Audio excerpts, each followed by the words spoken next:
Hello and welcome to Tragic Thespians. Today I've got two amazing guests. One you've already seen before recently, Carly Fisher, who is the creative producer and tour director of the play The Culture, and Laura Jackson, who's the brilliant mind behind it. Welcome, guys. Hi, Thank thanks for having you. Thanks for having us. Now, all three of us are in hotels, so bear with us as we proceed. Absolutely. Navigate like hotel Wi-Fi. Absolutely. It's the life we've chosen for That's ourselves. right. Tour life. Still alive. Mine's a little less exciting than that, but I'll take it. I'll say I'm part of it. You're on tour with us now too. Welcome to the club. Come on, yeah. My proxy. Now, this show is really amazing. And I was pretty much strong-armed into interviewing you guys because a lot of people were a big fan of this production. And I love hearing that. You know, it's always a great creative's dream to get that kind of feedback. So after a successful debut run in New York, new Australian theatre company Powersuit Productions, very fitting for the name, may I say, is bringing their brand new work. I missed this. Sorry, bear with me. I spelt something wrong. Their brand new work to the Theatre Works in June after a very successful tour across Australia and New Zealand this year. They debuted their show in Australia as part of the Wellington and Adelaide Fringe Festival with absolutely rave reviews, as well great runs in Hobart and Sydney. So how was it being pretty much when you create a show, you're putting your heart out there for the audience? How was it to get the good reviews? Like we build it up so much for ourselves, and you know, just the typical performance critical thinking we have naturally, and then to actually hear that people enjoy what you've produced, that thought that came out of your mind and you created something beautiful. How was that? Yeah, that was pretty special.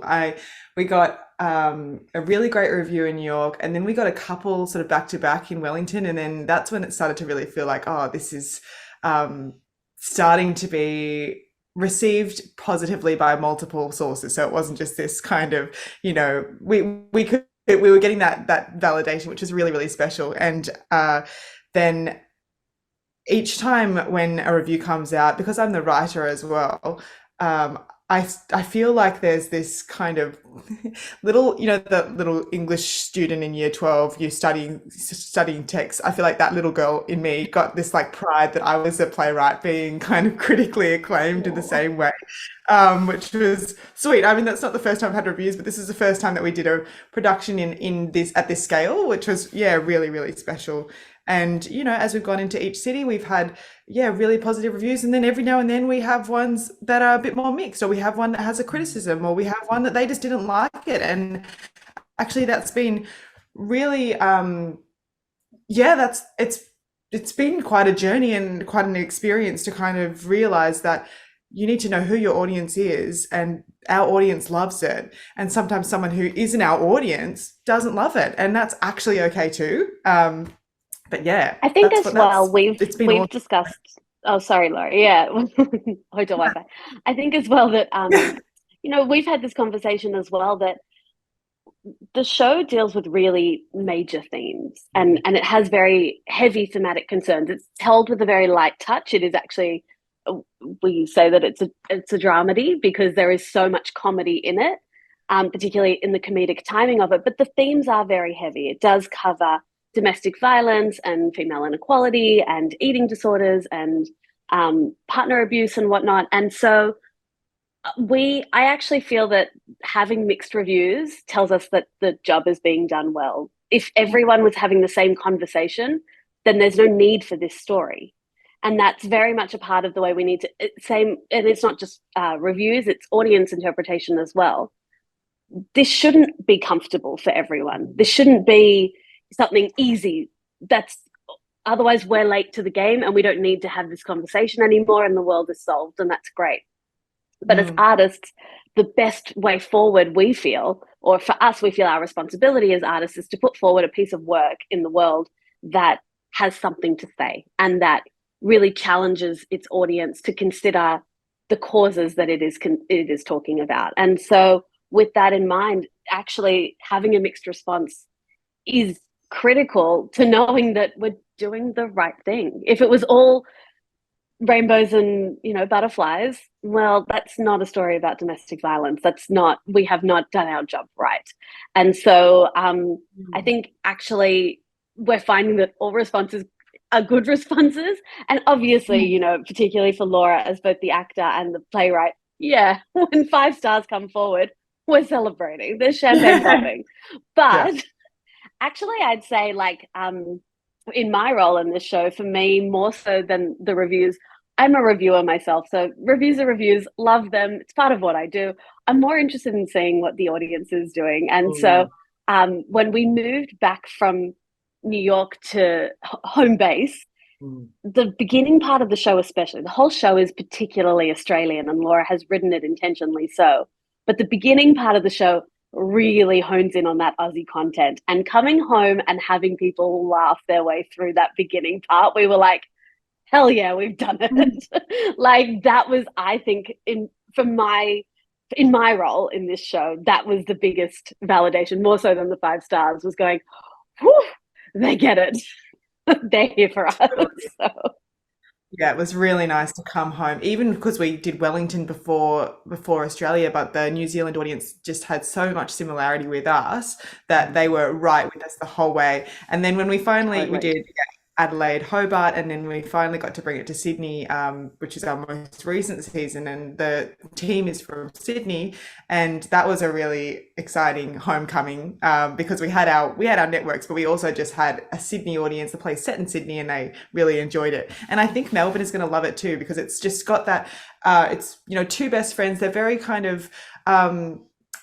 Yeah, they're just young band. They enjoy each other. They have a deep friendship and a codependency that means that they don't necessarily want to venture out in the world outside because it's not as safe and warm. But that deep love for each other is what drives the play, and I think Melbourne gets that. Yeah, absolutely. It's always amazing to see which city, which countries get what, and it's something special. And it's also, I feel like, a big learning curve for creatives as well, because you know, you go into the show, and I know you've wrote it, but I'm sure you would have experienced this many, many times as an actor, where you think, oh, this is going to be the part where everyone laughs, and this is going to be the hitting point, and then it isn't, and it's something else that surprises you, and it just makes it so much better. And that's when you kind of realize it's out of your hands. You're doing your bit, and it's just for the audience to take, and that's what makes it so special. And that's when it kind of clicks, and it's like, oh, this is a show. And it's something amazing that it is a show that has gone pretty much everywhere, and you get to see how it changes through those cities, which is amazing. So which city would you say was the most surprising to perform at, and with the most surprising reactions? Yeah, look, they've all been surprising in different ways, and different moments land in different cities. We worked out the other day that we'd done about 55 performances. I think that's right, Carly. We were sort of adding it up, and so then when we add Melbourne in, it's going to. I think we're going to end up around 70. I'll have to. You can fact check me later. But each the cumulative effect of Mina and I kind of getting the chance to, you know, test things, experiment, see what the timing needs to be for that moment. And do we need to allow more time for a laugh, or do we need to break the tension with something comedic or whatever? Like, that has meant that I think with a cumulative effect, we've had a better and better and more surprising response as we've gone, because we have strengthened the show. But that said, there are moments that really landed in Wellington, you know, that then I keep expecting a laugh, and then no, okay, moving on. And then there are moments that they just cackle in Sydney that wasn't even a moment in previous no shows. One's laughed here before. I think for me, because for me, Hobart was the new city on the tour. I'd not worked on a show yet in Hobart, and I think that the just the turn up was surprising in Hobart. It was incredible. There's such a rich appreciation for theatre down in Hobart that it's made me so excited to continue to do more work down in Tasmania and to find reasons to take shows down there, because you can tell there's an audience hungry for it. And they were so receptive and so generous. Like, as an audience, they just, you know, we found that they were the audiences who stuck around to have that chat. And I think it was really exciting. That, for me, from my perspective, that one was surprising, because I was sort of expecting it would continue on like the other cities, and then this one came out of the blue, and I was like, this has been a dream week. Like, it's just so, it's been so welcoming, I suppose. Was that doesn't necessarily speak to the surprising elements of when does the audience laugh, but it's certainly like, wow, this was an awesome addition to the tour, and I hope to work on many more shows that stop by there as well.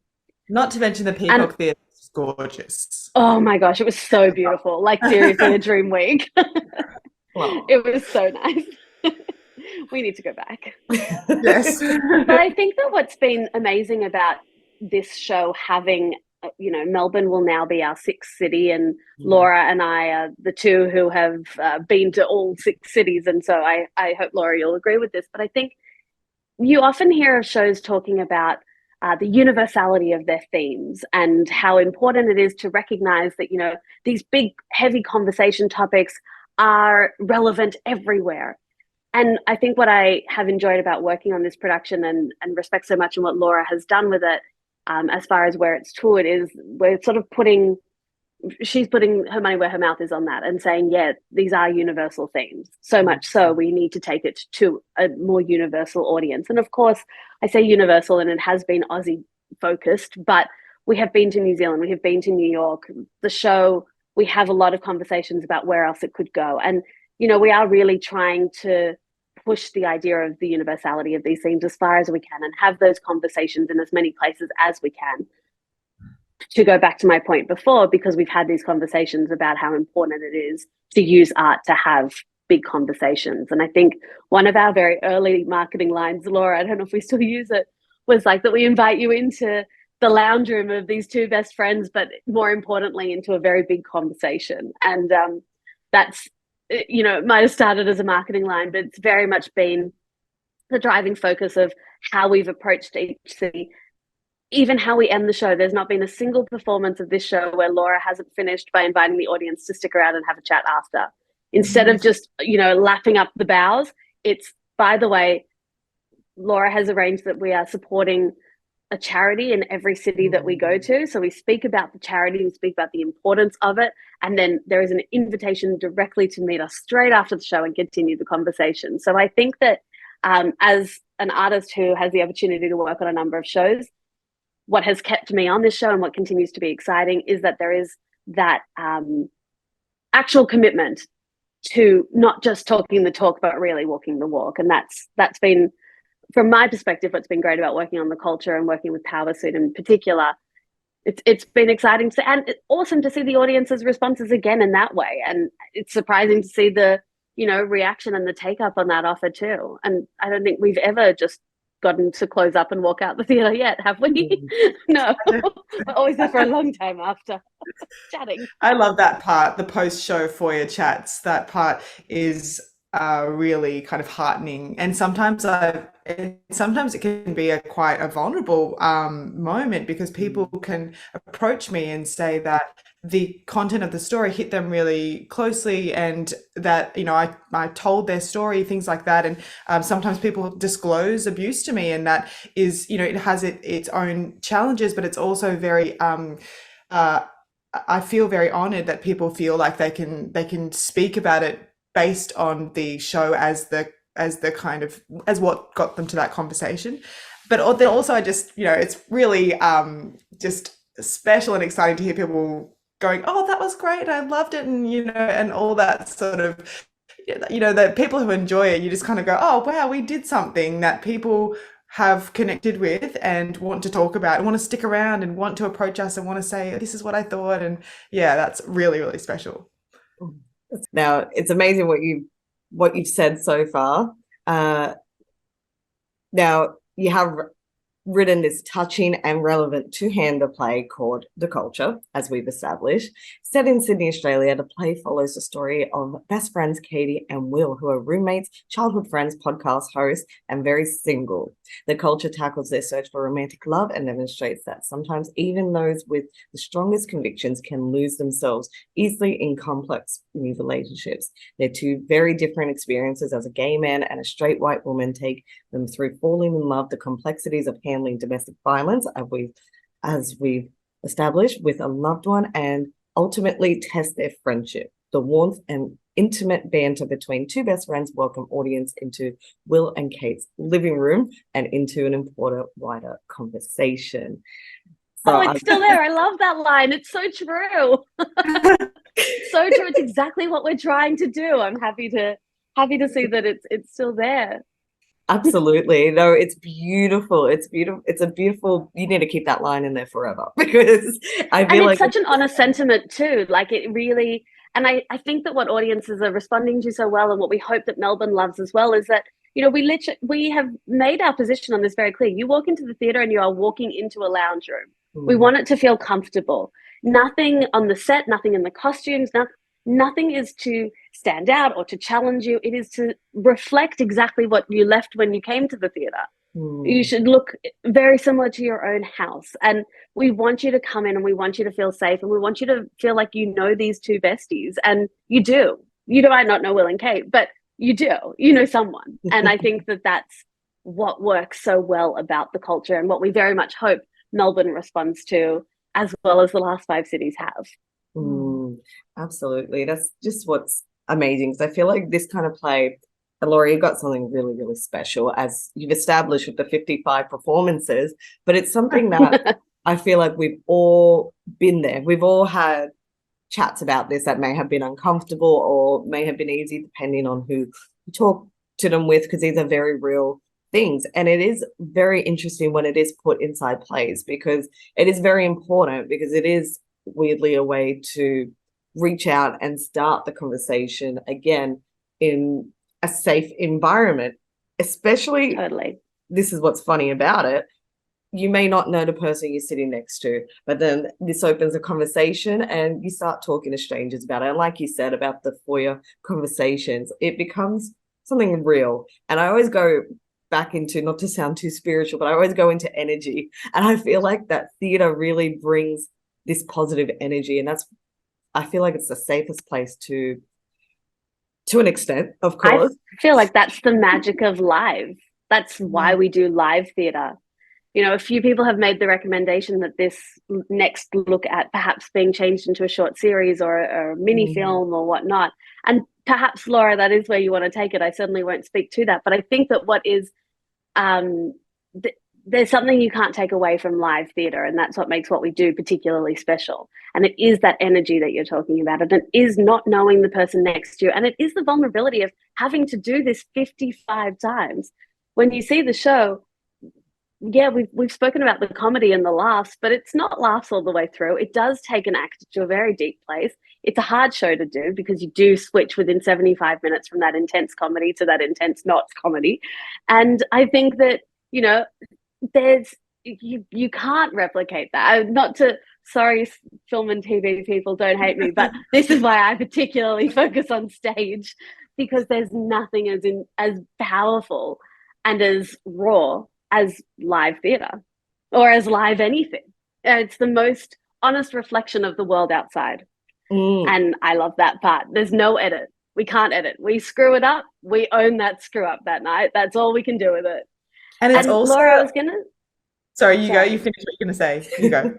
I was going to say too, just based on what Katarina was talking before as well, I think it would be great for you just to sort of, you know, that speak a bit more to, because you say it so beautifully, that, you know, Katie is your unlikely victim in this. And you mentioned it before, Katarina, and what you were saying, that it is sometimes, you know, the most unsuspecting individual who ends up in this situation. And Laura, I'll shut up now. Yeah, I'll leave it to you. Absolutely. And I'll absolutely talk about that. I just wanted to add to what you were saying as well, that not only is it live for us, it's also the audience is live there in the room with us, and so then you have that interaction. We had a really interesting moment where, because as Carly said, we're supporting a domestic violence or women in crisis based organisation in each city, and in Sydney we supported Guthrie House, and they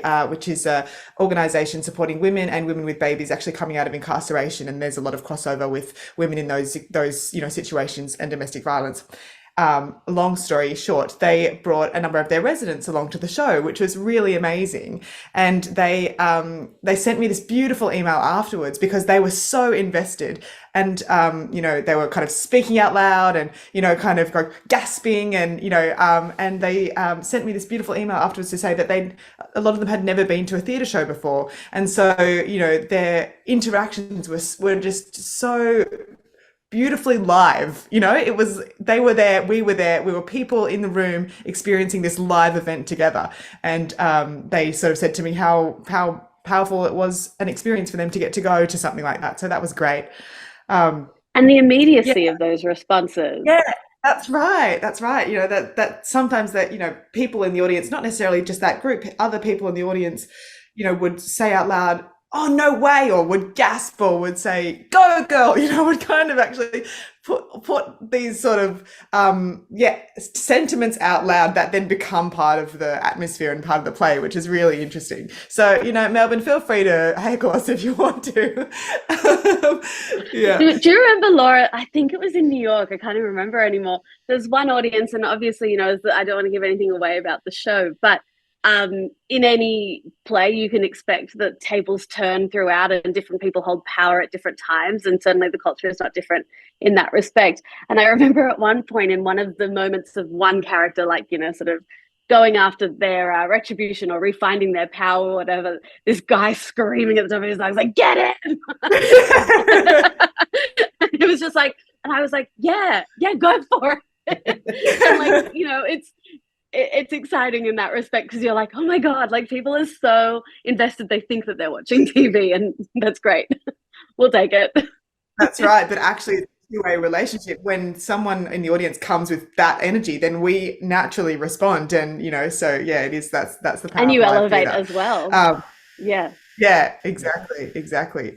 But yeah, just to what you raised before about my character being an unlikely victim, that was one of the things that kind of inspired the writing of this play, because I actually wrote a version of this play quite a number of years ago. I wrote it in 2014, 2015. And at that time, Rosie Batty was Australian of the Year, and she was talking to her experience of the murder of her son Luke at the hands of her ex-husband, which was obviously an absolutely devastating story. But what emerged was that she described herself, and these aren't her words, this is paraphrasing, but as an unlikely victim, as someone that people listen to because of her privilege as a white, well-spoken, well-educated woman, that she didn't represent the incorrect stereotype that we have about what a domestic violence victim looks like, that we have this incorrect perception that it's only certain groups of certain classes, certain racial groups, and none of that is true. Actually, of course, there are disproportionate impacts to certain groups, but also violence is borne by women of all classes, all ages, all races, and that it's on a continuum that will escalate until it's interrupted, and sometimes that interruption can be the worst outcome. And essentially, I guess what I took from that was that it's really easy for us to say that could never happen to me, for us to sort of put ourselves outside of a stereotype and say that's not me. And actually, it could be, statistically, it's 1 in 3 women. It could be one of the 3 of us, And so in that, that was what inspired.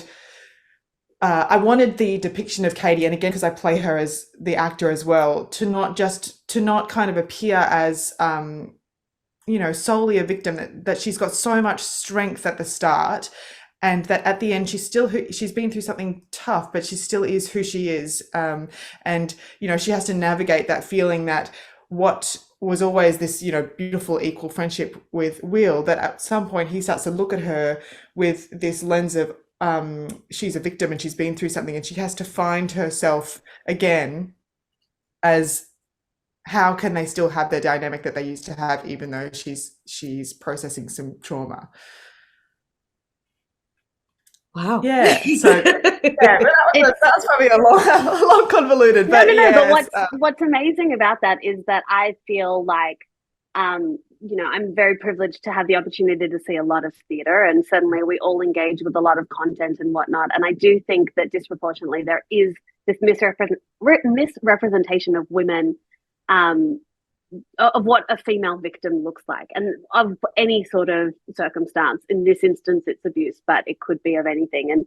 And there seems to be an image of what a victim of any gender looks like. And I really respect that the culture challenges that, and the culture is not just giving you that same face. It's instead saying, no, I think that what we all really need to learn, as Laura just said, it's 1 in 3, and our group here, 1 in 3 women could be, God forbid, but like equally, it could be one of the 3 of us, despite any privileges or that any of us carry. And I think that that's something really important that the culture has raised that isn't necessarily mentioned in everything that we do. But, once you've given us this incredible platform to speak in a bit more depth about it, I think that that's one of the things I personally have the most respect in what Laura's written for. I can see you're about to talk. yeah. That's right. And just to, that's certainly not to misrepresent that there are groups that, experience this to, Definitely. To a greater capacity. But it's almost to address the privilege that it's a privileged position to be able to say that wouldn't happen to me, and that, actually it could. Yeah. And also to really consider the flags that need to be raised. There are points in this show, and again, I don't want to give anything away. This is really hard. When you know the script like the back of your hand, it's hard not to say anything. But there are points that are raised that are examples of the way that Katie, the character, was treated up until the point where she realizes that something in this relationship is wrong. And those little points along the way, I have to say, the first time I heard them, I sort of jolted a little bit, because I was like, gosh, you would never think of that. And Laura, I hope this doesn't give much away, but for example, at one point she mentions that, it's the first time that on a date, and this is a heterosexual relationship, so I'll say he, but he orders her food. And she thinks it's romantic that he's doing so. And I was like, oh my God, I would too. I would think that was romantic, until you realize that it's, a power play eventually. And that's not to say that everyone ordering for you is on a power play. That's absolutely, it's just right. That it's in the context of this exact story, which I'm not going to give away because you have to see the show. But what I think is so valuable about seeing a show like this, if you are in a position where you go, that could never happen to me, it's these little flags that I have to say I personally would not have considered prior to being exposed to this text and being exposed to the production. They're little things that I would never necessarily have registered are red flags in the bigger context of a relationship that wasn't going so smoothly. And I think that, that's also powerful. Obviously, that it's different for every circumstance, for every individual, and it's a very hard thing to speak about it in terms of the general, which we are trying to do because we are speaking about one show and one person in one show. It's a 2-hander piece. Like it's very niche, but it's great to know that there are works out there, The Culture being one example of many, that do sort of say these are flags, these are what to look for. And if you're finding yourself in those situations, that's a point where you should feel very justified and very rational in seeking help. And it's much, much earlier than anything violent. Absolutely. That's and amazing. It's important to start to have those conversations early. And I think that is the importance of works like The Culture. It's saying there is no need to wait till it gets bad. You are perfectly justified. You being man, woman, non-binary, everyone is very justified. If something doesn't feel right early, it probably isn't right. Don't there's no need to wait. You are right. Like, do you know what I mean? I think that's the power of the culture. Absolutely. Very, very validating. I feel like it's a play that definitely everyone has to go see, particularly Melbourne, because that's where you guys are next. So very Exactly. exciting. So the play is a story about deep and enduring friendship and the pitfalls and sometimes dangers of finding love in a modern world. Thank you guys for joining me. It's been an absolute pleasure, and I can't wait to see where this show goes from here. Thanks for having us. Absolutely. Thank you for having us. And Melbourne, please come see both Laura and Mina, who I'm stepping in for today, but you have to come and see what Laura has created. It's special. Amazing. Yeah, we're on 7th to the 17th at TheatreWorks Explosive Factory. So come on down. Come down the lane. You'll find us there. It's not the easiest door to find. Yes. Come down the lane. You'll find us. Thank you so much for having us, Tragic Thespians. Thank you. I'll see you a third time, Charlie, and Laura, I'm sure I'll see you a second I'll be back. This is not the end of you guys. No, I'm going for most returned guests. That's my new goal. Okay, next goal. I love it. Thank you so much. Have a great day. You too. Bye.